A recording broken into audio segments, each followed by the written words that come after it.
Va ora in onda Filo Diretto.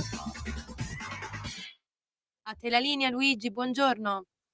Grazie Sveva, buona giornata a tutti e grazie a Radio Libertà. Noi siamo l'associazione di volontariato e siamo presenti a None, in via Volvera 3, come ufficio rapporti sociali a servizio del cittadino. Lì noi siamo presenti il martedì, il mercoledì, il giovedì e il venerdì dalle 14 alle 16 per i servizi che interessano i cittadini riguardanti il patronato, il sociale, il legale, condominiali e tutte le problematiche che ci sono anche dove magari costa per avere informazioni, per avere aiuti. In concomitanza con noi abbiamo un gruppo di associazioni che sono automobilistiche come l'Automobile Club Canavese, Registro Padano. Dimmi? Ubaldo in linea. Un attimo, sì. Abbiamo Automobile Club Canavese, Registro Padano Veicoli Storici, Motorvei, sì. Delta One, Automoto Club Romagna, Zaccamoto, Registro Italiano Veicoli Storici. Abbiamo con noi anche i disabili autistici dell'ANPSA, cioè Associazione Nazionale Genitori Soggetti Autistici, e poi abbiamo con noi l'Associazione dei Diversamente Disabili Senza Limiti.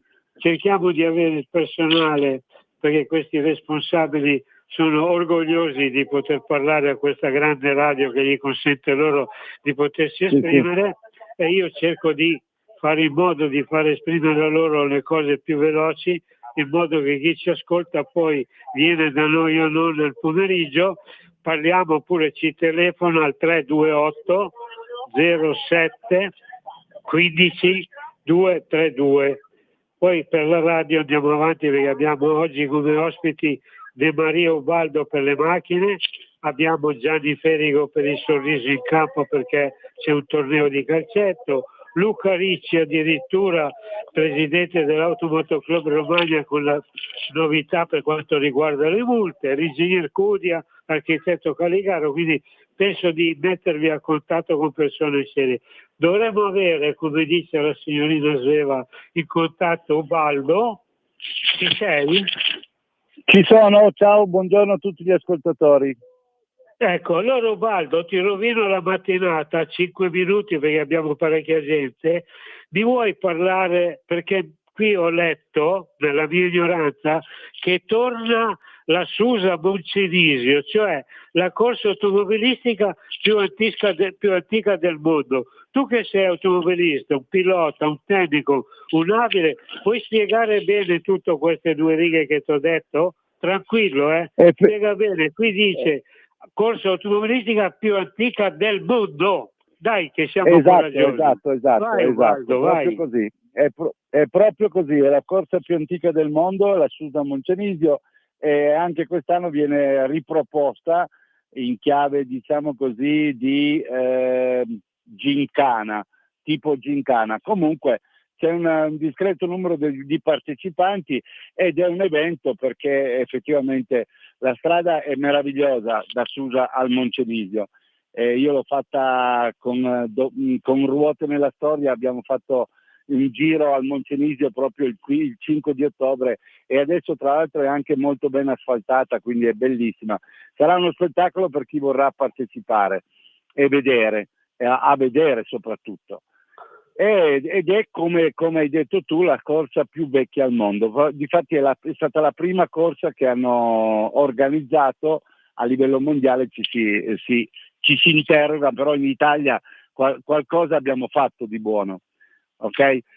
Altra cosa che vi devo raccontare è che io oggi sono commissario di percorso al Rally di Sanremo, dove praticamente c'è sia la parte storica, quindi ci sono una trentina di vetture storiche della nostra gioventù ed è molto bello, l'ho già visti passare ieri, ci sono delle belle vetture e c'è anche dei bei piloti.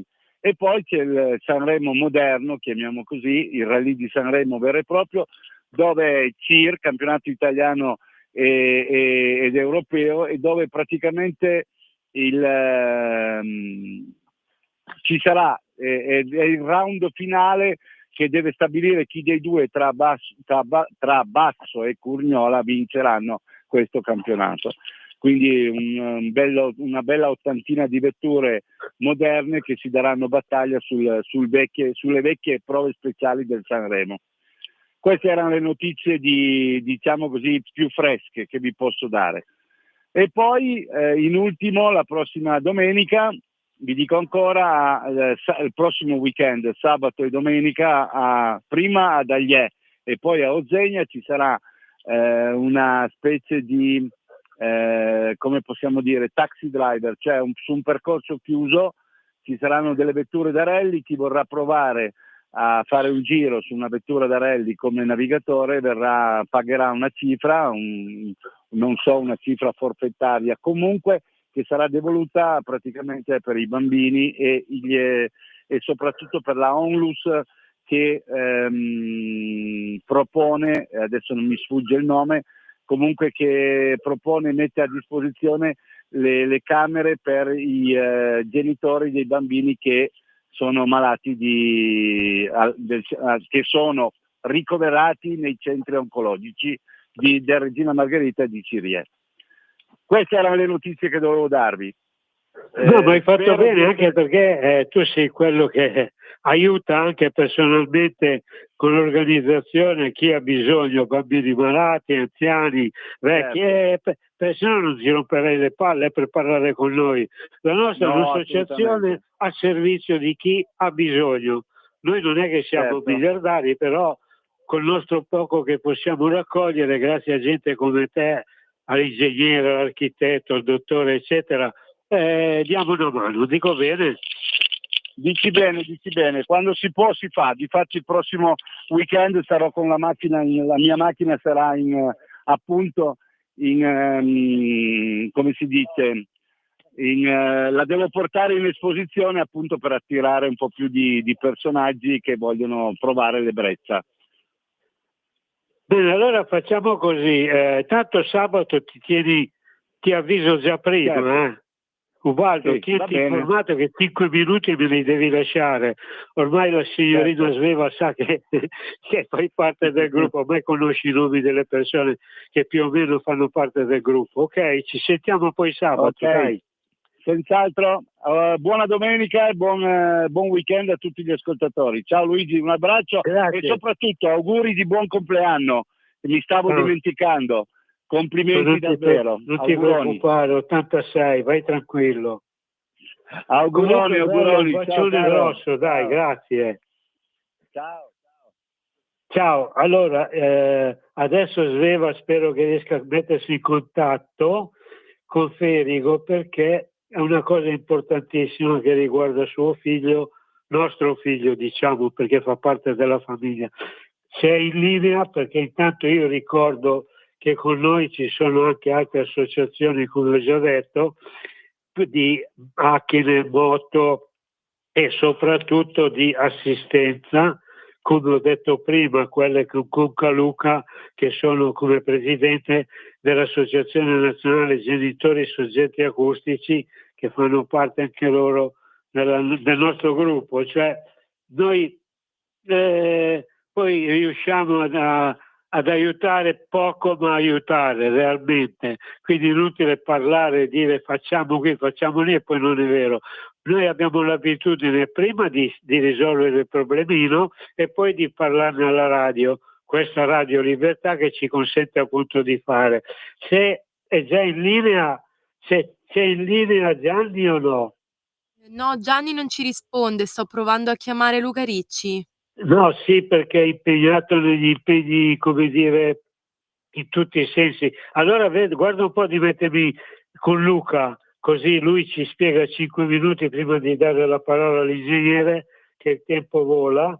Io intanto ricordo che noi trattiamo argomenti per quanto riguarda filo diretto come base e soprattutto il nuovo codice della strada, scusate, un po' di tosse, codice della strada che purtroppo non è che ve lo dico io, ma da come mi accorgo, ogni settimana, purtroppo, anche se il libro è già stato stampato, ce l'ho qui sotto mano, lo potrei leggere, ci sono delle variazioni, dei cambiamenti, delle motivazioni, come per esempio c'è una prima tassa sui punti della patente, primo addebito da ottobre, quindi stiamo parlando proprio a metà ottobre, e grazie a questa radio riusciamo a dare le notizie di quello che succederà dal 16-17 ottobre in poi, e poi dopo abbiamo quelle che all'estero dicono che, tipo la Hyundai Ister, che ha conquistato il titolo di auto elettrica dell'anno, quindi anche qui l'ingegner Cudia ci parlerà di cosa dicono in Europa e all'estero, se è vero quello che succede e come stanno andando le auto elettriche in Italia, soprattutto a Torino, con quello che vogliono fare adesso, la nuova auto, quindi la Topolino. E loro sono i pratici, i tecnici, e ci possono spiegare e dire quello che io purtroppo devo solo leggere, perché non sono all'altezza di poterle conoscere tutte. Secondo, noi appunto aiutiamo nelle reversibilità, nei riconteggi, nelle emergenze abitative, nei bonus vari, nelle informazioni per vertenze civili, penali, sociali, per i problemi condominiali riguardanti vertenze, misure, registrazioni, passaggi di proprietà, conteggi, i CAF o i patronati, questi anche per i rinnovi delle pensioni, per i rinnovi degli SPID. Ecco, se dovete rinnovare documentazione per poter trattare poi elettronicamente, non tutti siamo a Luigi, scusa conoscenza, se ti venite da interrompo, c'è noi. l'ingegner Cudia il mio- perché Gianni e Luca Ricci non ci hanno risposto per il momento. Neanche Luca? No, Bene, allora cerca direttamente Cudia, l'ingegnere, c'è già, è poi in quando linea. arriveranno li faremo intervenire. Comunque È stavo in linea dicendo che l'ingegner noi, Cudia, Luigi. Tibi.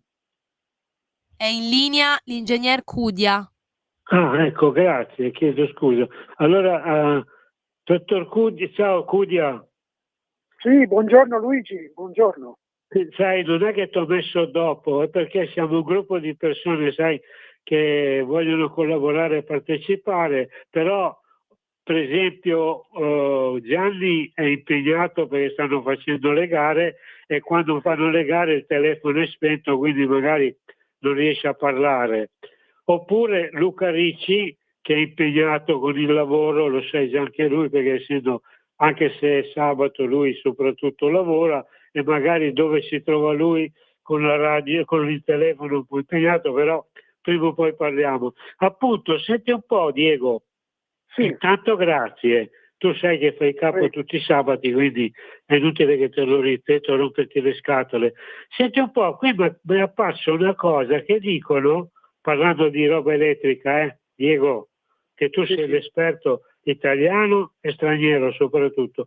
Qui dice che la più giovane creatura di Hyundai, il SUV compatto Easter, vince il premio di World Electric Vehicle 2025 durante il World Car Award di New York. Tu sai spiegare cos'è, cosa si intende ed è giusto o non è giusto? Il SUV compatto Hyundai Easter conquista il titolo di auto elettrica dell'anno. Cosa ne dici? Come la pensi e qual è il tuo giudizio tecnico e pratico? Vai.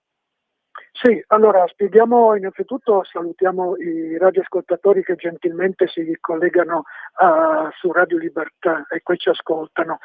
Per chi non lo sapesse, insomma, il premio auto dell'anno non è nato ieri, è diverse decine di anni che esiste.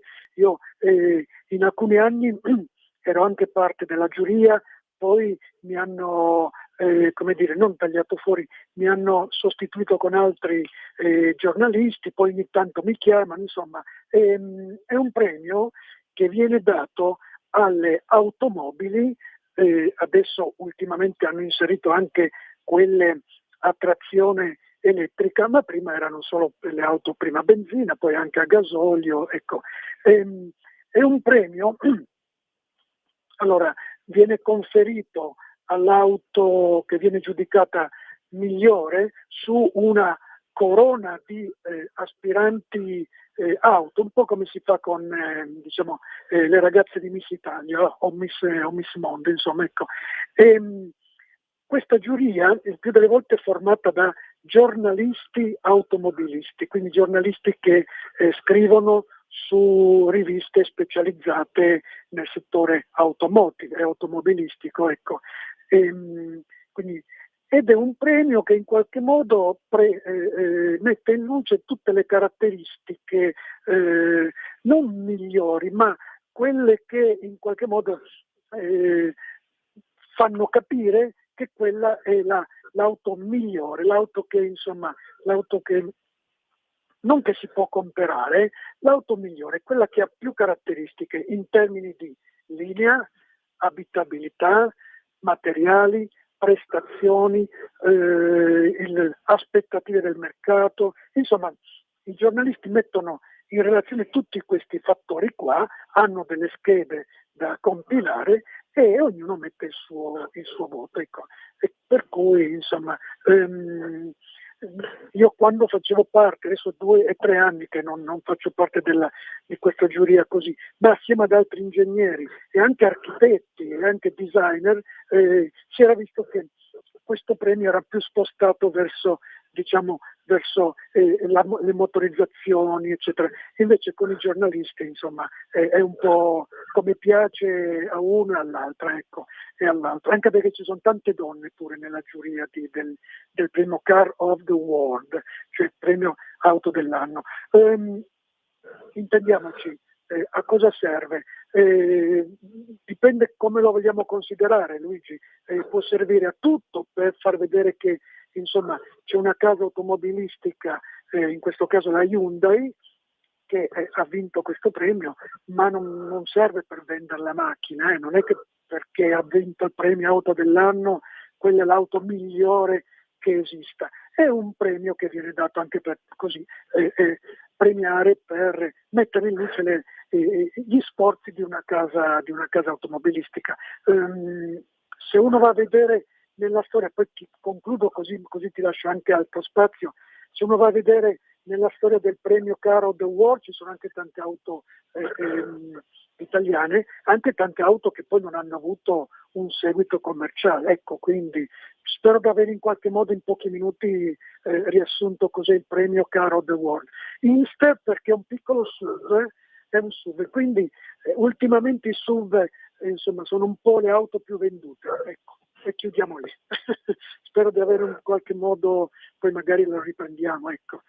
Mi spiego? Mi sono spiegato? Sì, possiamo fare una cosa allora, visto che ho un'altra domanda da farti, perché molti mi hanno chiesto perché c'è questo articolo, approfittiamone, vabbè non è ancora, però approfittiamone di dare un minuto alla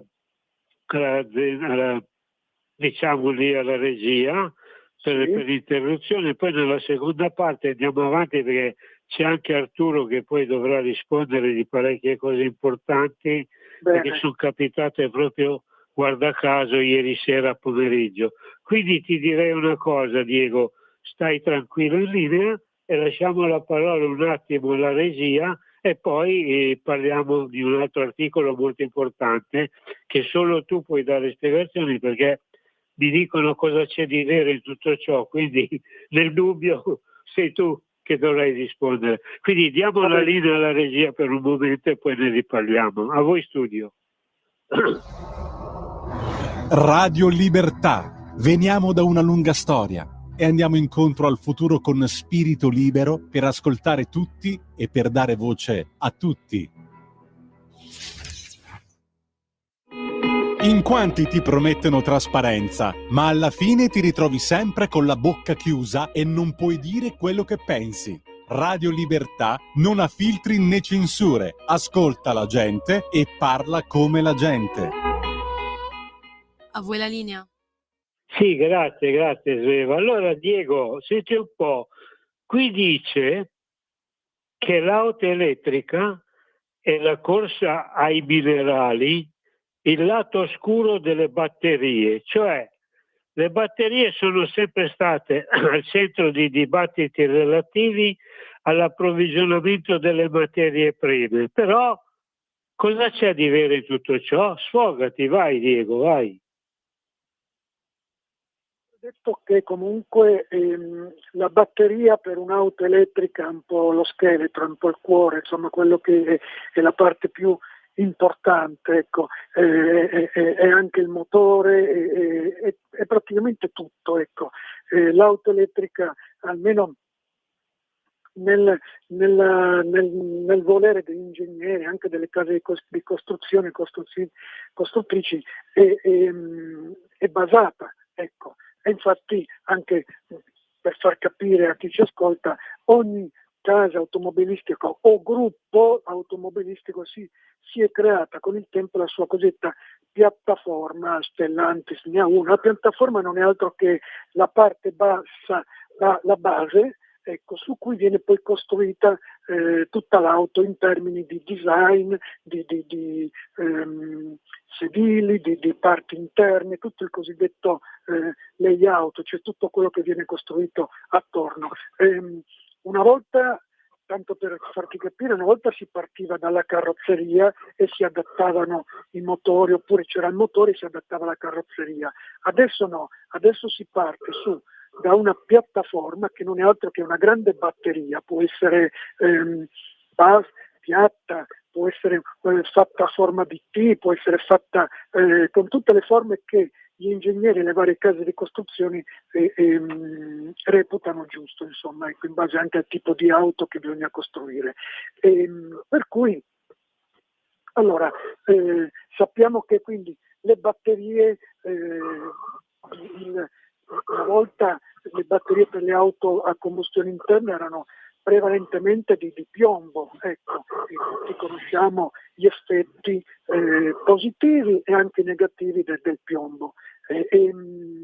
Oggi sono le auto a batterie cioè le batterie per auto elettriche sono formate da minerali, come abbiamo sempre detto, molto ma molto costosi, tanto per citare oro, argento, platino, terre rare, terre che non esistono, cioè non la terra quella che troviamo sotto casa, sono proprio minerali che sono tanto difficili da reperire in natura, bisogna scavare montagne, i cinesi lo sappiamo, scavano il fondo del mare, dell'oceano, ecco, per tirare su queste terre che poi vengono, questi minerali particolari che poi vengono lavorati e inseriti dentro le batterie.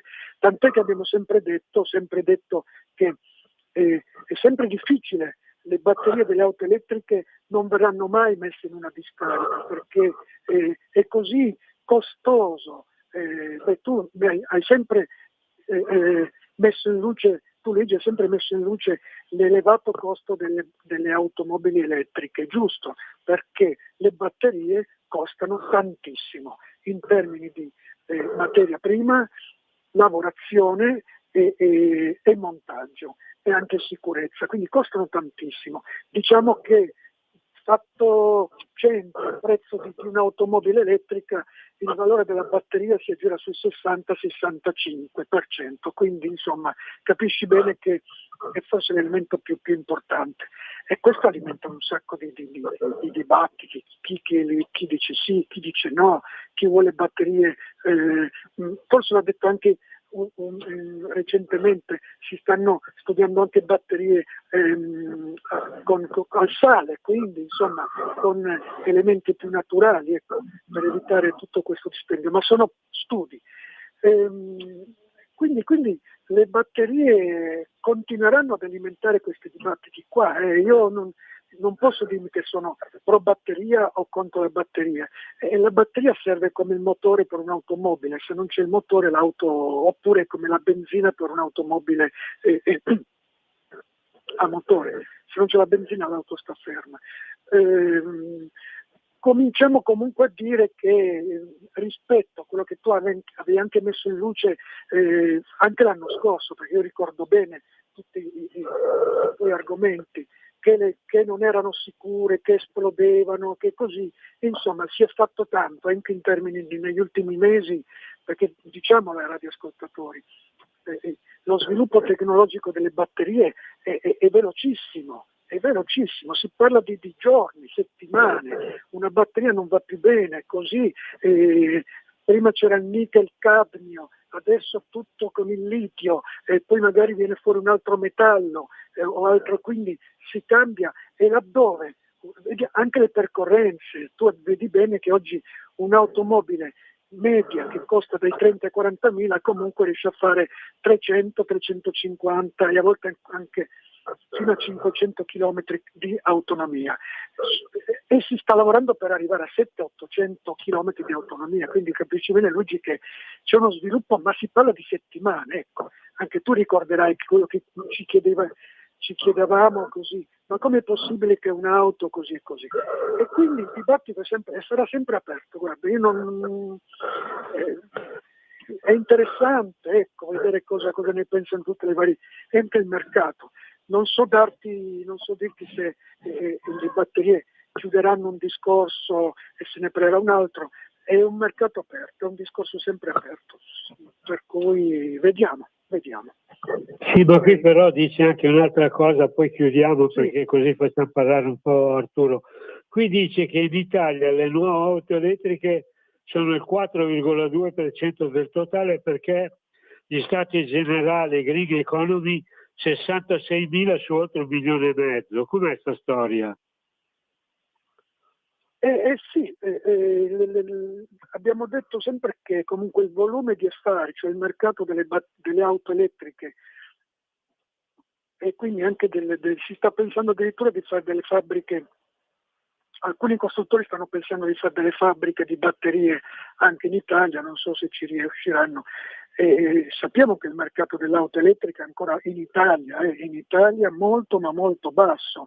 Si stanno formando delle compagnie di costruttori, insomma un po' come avviene anche per il discorso dell'idrogeno, di cui spero parleremo poi nelle prossime volte. Si stanno formando dei gruppi di costruttori per anche spingere il governo a cercare perché lo sappiamo, se il governo non dà una mano ai costruttori, se non crea le infrastrutture, insomma il mercato non è che non decolla, perché il mercato è già decollato, ma non si sviluppa come dovrebbe, ecco, com'è la richiesta del mercato, cioè della gente che vuole le auto elettriche, perché quelle piccoline possono andare bene, quelle un po' più grandi pongono qualche problema, però se uno non trova la struttura, i venditori, il mercato è fermo, ecco. E abbiamo dei numeri molto ma molto bassi, l'abbiamo sempre detto, e fino a che non si muove qualcosa a livello governativo, cioè non ci sono non i bonus, delle agevolazioni, ecco, non rimarrà sempre a livelli bassi, ecco, quindi ordini che vengono poi trasformati da auto elettriche in auto ibride, ecco, per cui insomma rimarrà sempre basso. Non credo che si riprenderà, almeno che non succede proprio una politica di agevolazione delle auto elettriche. Mi spiego? Allora fai una cosa, Diego, per sabato prossimo tu intanto ti programmi e prepari l'argomento, lo tratti in modo più profondo, lo spieghiamo meglio, perché sai, qui dicono che nel 35 devono essere tutte auto elettriche, quindi se oggi nel 25, quasi 26, qui dice che siamo, non come ho detto io, al 4,2%, c'è ancora molta strada. Comunque ti ringrazio Diego, così diamo la parola ad Arturo perché mi serve proprio anche stavolta, deve darmi risposte politiche perché ho due articolini da leggere che fanno paura. Allora grazie Diego, ci sentiamo poi sabato prossimo. Ringrazio anche tu la nostra radio perché è veramente favolosa, che ci consente di poterci esprimere senza chiedere troppe cose. Vai a Diego, vai. Io saluto te Luigi, sempre molto caro e simpatico e attivo così, un saluto ai radioascoltatori di Radio Libertà che ci seguono e in diretta e anche in replica. Ecco, arrivederci alla prossima settimana. Saluto a tutti, buon fine settimana. Ci sentiamo sabato prossimo, vai tranquillo. Intanto che la regista Sveva si mette in contatto con Arturo, se non è già in linea, io ricordo che noi ogni sabato abbiamo l'opportunità, grazie a questa trasmissione filo diretto, sull'argomentazione del nuovo codice della strada, però essendo una nostra associazione, ufficio rapporti sociali generale, io come vi dicevo trattiamo un mucchio di argomenti, però per farvi gestire, trattare e discutere con gli interessati dovete, come ripeto, chiamarci, telefonare 328 07 15 232 e le persone le trovate direttamente a None in via Volvera 3 dal martedì, il mercoledì, giovedì e venerdì dalle 14 alle 16 tutte le settimane e tutte tranquillamente,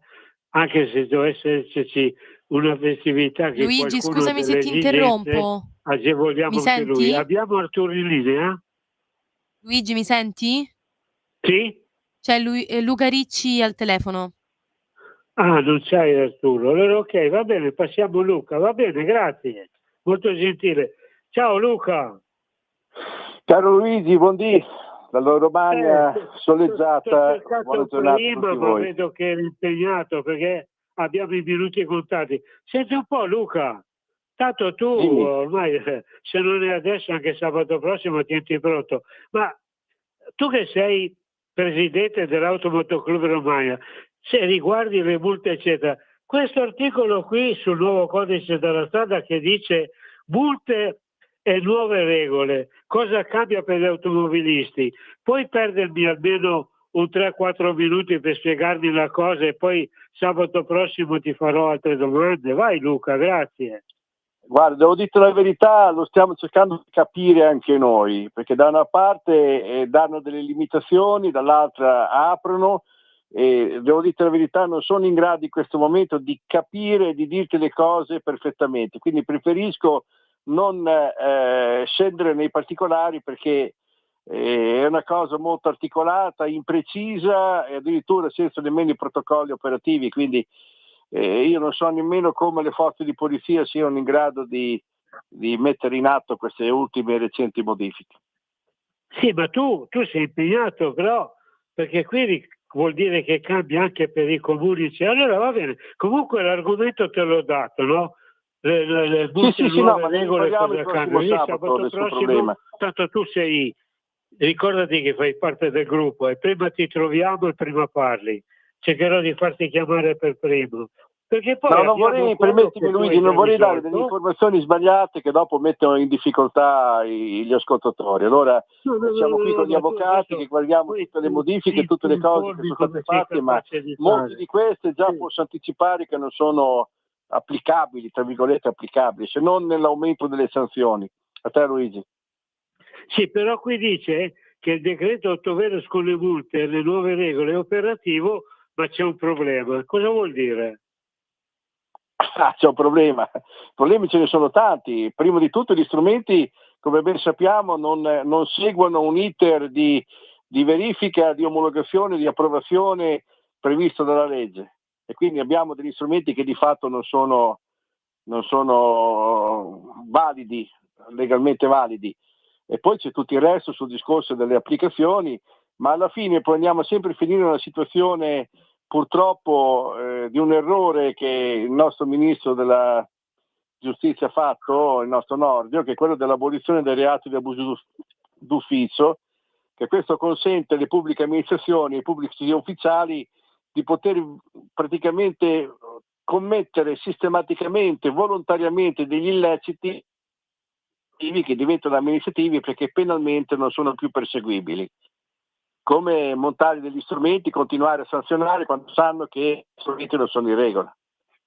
Ma quella è la meno, anche la costruzione di strade non a norma contro le norme di costruzione delle strade, facendo quello che gli pare, come gli pare, senza ascoltare nessuno, che vuol dire pericolosità alla fine poi. Certo. Comunque facciamo così. Luca, intanto ti faccio gli auguri non so, qualcosa di in buon particolare da onomastico chiedermi oggi, Luca, buon onomastico. Tanto a te, ti vai ringrazio. tranquillo. E poi ti ho dato 2 o 3 titolini, così sabato prossimo, quando sei libero, se sarai disponibile, tratterai e sai di cosa devi parlare tranquillo, non ti rompo più le balle io. No, ma Per non è adesso quello, intanto Luigi, ti permettimi, è ringrazio e arrivata ti questa saluto. nuova modifica, le stiamo valutando. Da una parte dicono una cosa, poi ci sono dei decreti attuativi che ne dicono un'altra, cioè diventa un problema qui non si riesce a capire come muoversi.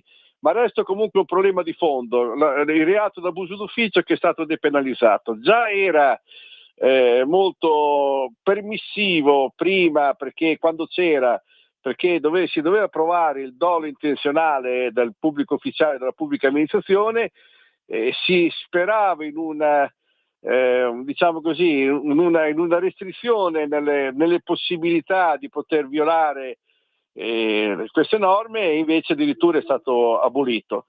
E quindi questo sta mettendo in forte difficoltà il cittadino, perché le pubbliche amministrazioni stanno mandando dei verbali coscientemente illegittimi e li stanno mandando lo stesso, tanto comunque al cittadino deve pagare, deve impazzire, deve fare, e quindi quando alla fine gli conviene pagare. Non è questo il modo. Ma te, Luigi? Ok, dai. Luca, intanto ti ripeto di nuovo gli auguri di buon onomastica e poi ci sentiamo sabato, dai. Sabato saremo in grado, adesso ci dobbiamo trovare con i nostri avvocati, discuterne bene, ma sabato saremo in grado di dare molte più informazioni ai radioascoltatori. È una cosa per noi ancora fresca, quindi abbiamo bisogno di valutarla. Sei anche presidente dell'Automotoclub Emilia Romagna, non sai che sei l'ultimo arrivato, È 30 anni che ormai adesso per dire, ci conosciamo e fai le cose, quindi più di te, io perché mi fido di te. Scusa, ti ringrazio Perdonami, comunque.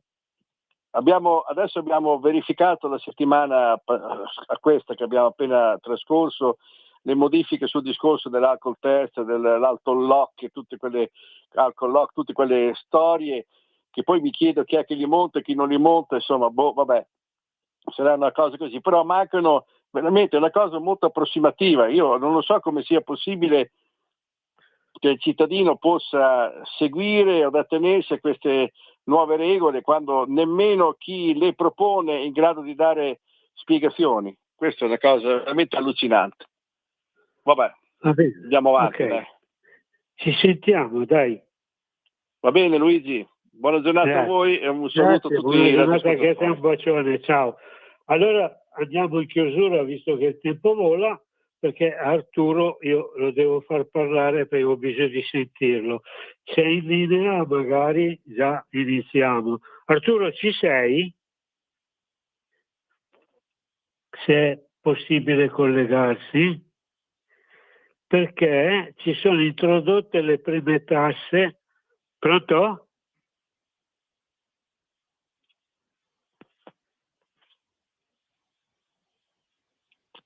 Pronto? Non c'è il programma?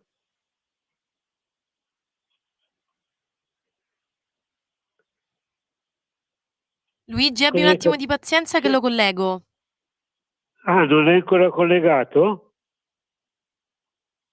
No, Luigi, perché purtroppo quando sei al telefono con una persona devo aspettare che tu attacchi per poter collegare l'altro. Va bene, dimmi appena in linea perché ho bisogno di fargli 2 domande. Ok, intanto la prima è sulla tassa sui punti della patente. Ecco Luigi, è in linea Arturo. È in linea, ok. Grazie. Allora, ciao Arturo, come va? Ciao Luigi, auguri, c'è qualcuno che invecchia. Complimenti Sì, per i tuoi 96 anni, li porti proprio bene. Esagerano, 86, sta calmo.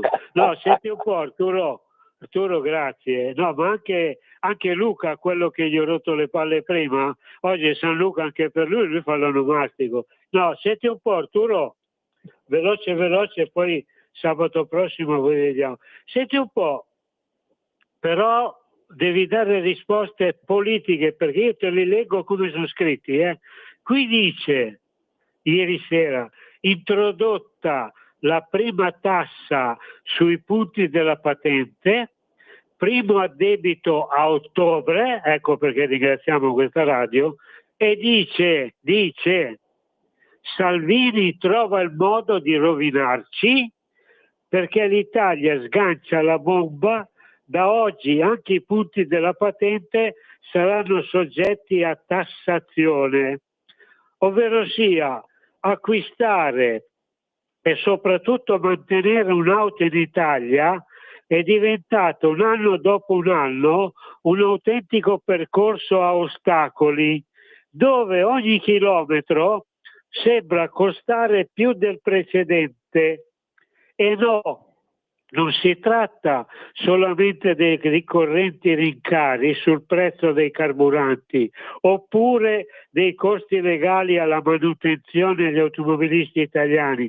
Devono fare i conti con un sistema di tassazione che tra obblighi e balzelli farebbe perdere la pazienza pure a Mahatma Gandhi.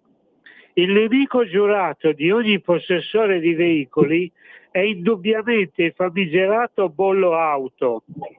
Si tratta infatti di una tassa sul possesso che non tiene conto dell'effettivo impiego del mezzo, eppure del fatto che esso sia già stato pagato in fase di acquisto, magari anche profumatamente. Siccome c'hai 8 minuti, ti leggo l'ultimo di adesso, di mezz'ora fa. Arturo, poi lo spieghi e sabato prossimo ne chiediamo di più, dove dice che l'autostrada Torino-Pinerolo, perché siamo lì che viviamo noi, via il casello, ma alla fine si pagherà di più. Puoi dare due spiegazioni sia al bollo della patente che a questa storia, e poi ne parliamo continuamente più avanti, chiariremo anche virgola per virgola. Vai Arturo, divertiti fino alla fine, vai tranquillo. Certo Luigi, ma non è una novità che gli automobilisti siano gravati di lacci, lacciuole, tasse, imposte, perché l'economia dello Stato italiano si basa su entrate fondamentali come quelli della casa, no? e dell'automobile, perché sono beni che sono registrati, quindi può essere individuato il proprietario. Tutto il resto invece gode diciamo di una certa autonomia. Non è una novità quello che racconti tu, perché si studia sempre il sistema per prelevare risorse da un settore che viene visto come quello che è un settore che inquina, che nuoce all'ambiente, per cui bisogna fare di tutto per scoraggiare l'uso dell'automobile. E allora chi lo fa in maniera ideologica, come i partiti green, pensa di mettere lacci, laccioli, impedire la circolazione delle macchine a combustione interna, e chi si accoda e che invece vede in questo un modo di lucrare su queste scelte.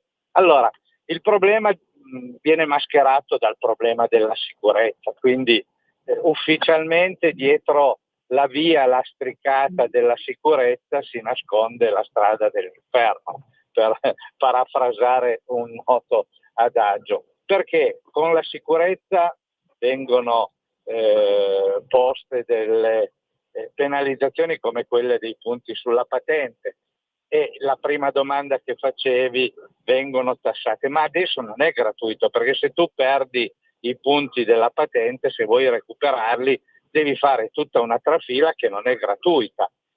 Un sistema già adesso, se non vuoi perdere i punti della patente, in caso di notifica di una contravvenzione e in caso di mancanza di comunicazione di chi era al volante dell'autovettura, c'è una sanzione di 350 euro che viene ad aggiungersi alla sanzione primaria.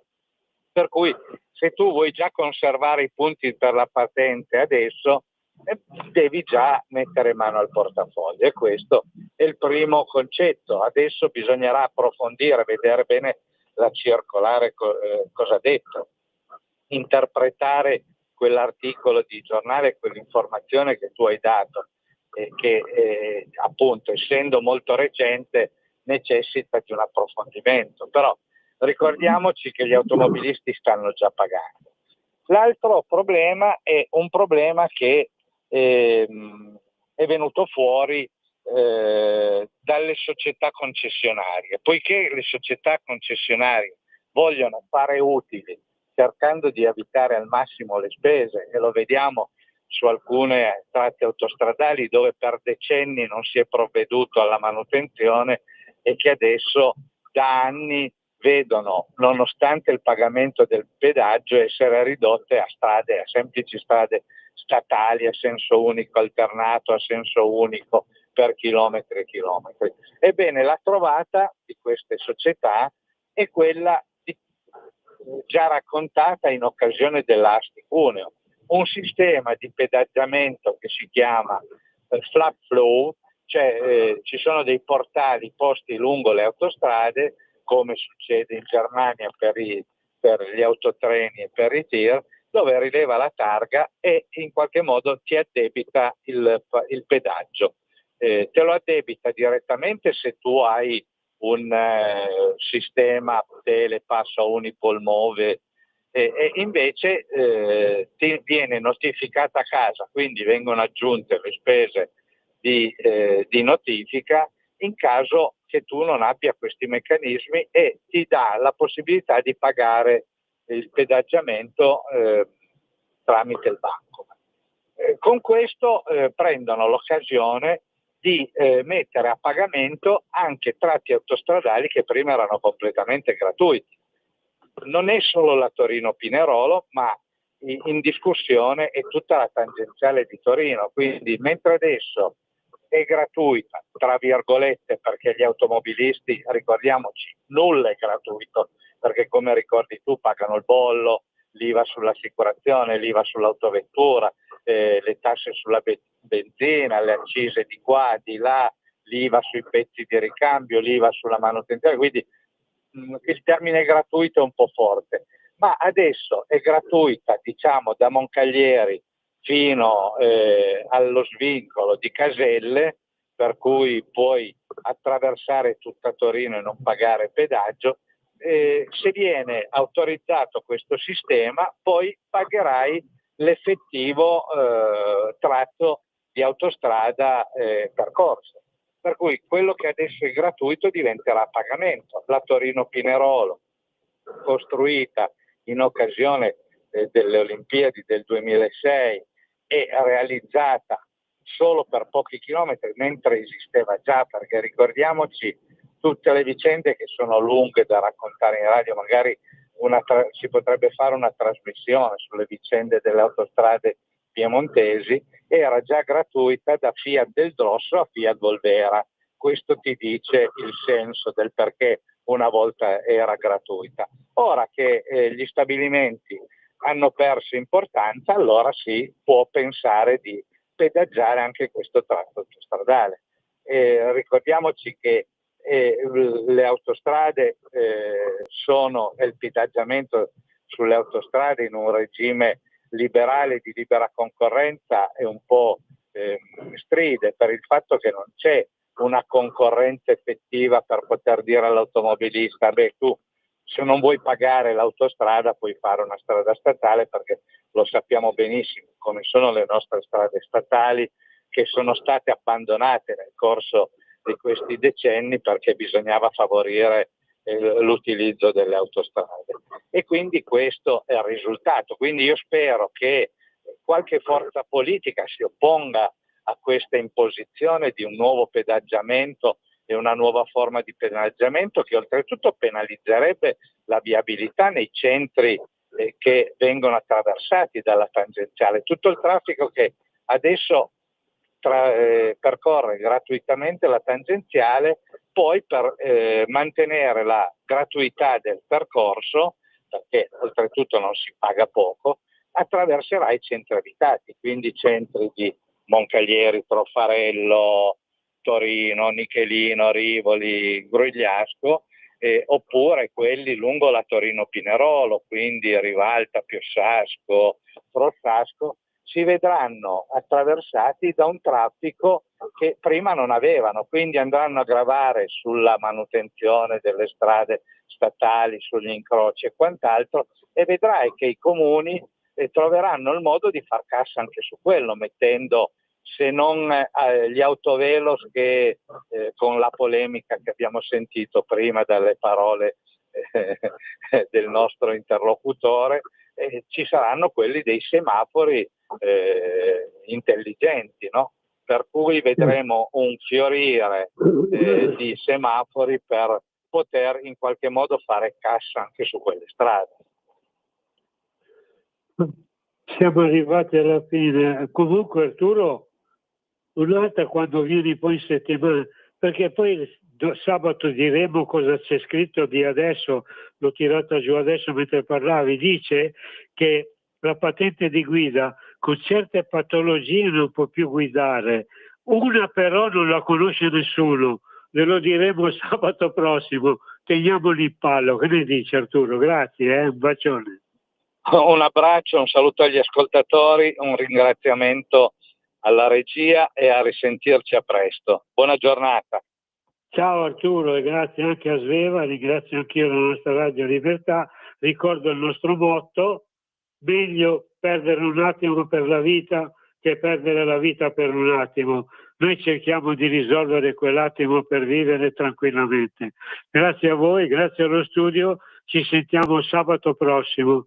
Penso che la trasmissione sia da ringraziare. Un bacione a tutti, grazie.